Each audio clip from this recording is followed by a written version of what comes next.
Every town has its secrets, but Oakhaven's secrets have teeth. Here, the fog doesn't just roll in, it settles like a heavy shroud. It hides the things that should have stayed dead, things that whisper from the shadows of the old woods. There's a legend here, a story parents tell their children to keep them from wandering too far. But some legends are written in blood. I'm Elias, I'm a journalist. I came here looking for a headline, a way to save a failing career. I didn't expect to find this. My car headlights cut through the gloom like a knife, but the darkness of Oakhaven seemed to swallow the light whole. The local diner was my first stop. It smelled of stale coffee and unwashed secrets. No one wanted to look me in the eye. I met an old woman there. Her hands shook as she clutched her mug. When I mentioned the white bunny, she turned pale.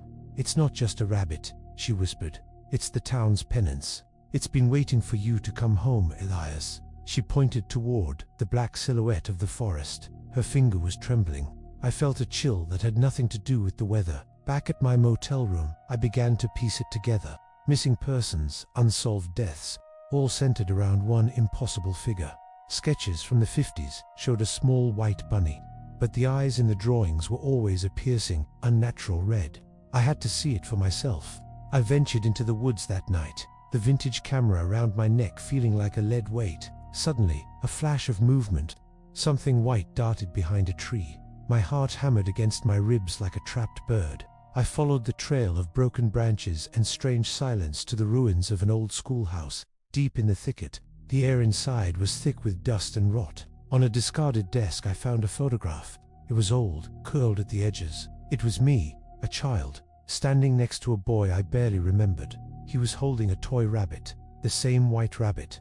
The memory hit me like a physical blow. We weren't just playing. We were part of something the town had forgotten. Deep in the forest, I found the clearing. It wasn't a playground. It was a ritual site.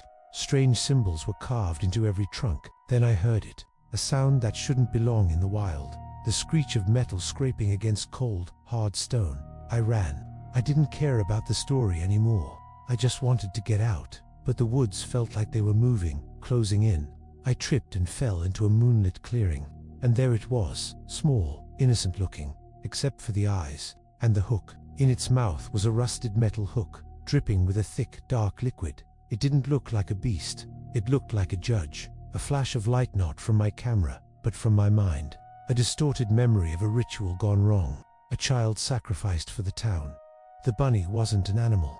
It was the manifestation of that boy's rage. And I was the one who was supposed to die that night. I found the sheriff's body nearby. He wasn't the killer. He was just the latest tribute, a failed attempt to appease the curse. I fought back. I used the only thing I had, the truth of my own guilt. I struck the manifestation with everything I was. The bunny dissolved into smoke and ash. For a moment, the woods were just woods again. I thought it was over. I drove away from Oakhaven as fast as the old car would take me. I didn't look back at the town limits, but as I adjusted the rearview mirror, my heart stopped. The shadow in the back seat, it didn't look like mine. Some secrets don't stay in the towns where they were born. Some stories follow you home, waiting for the next town, the next child.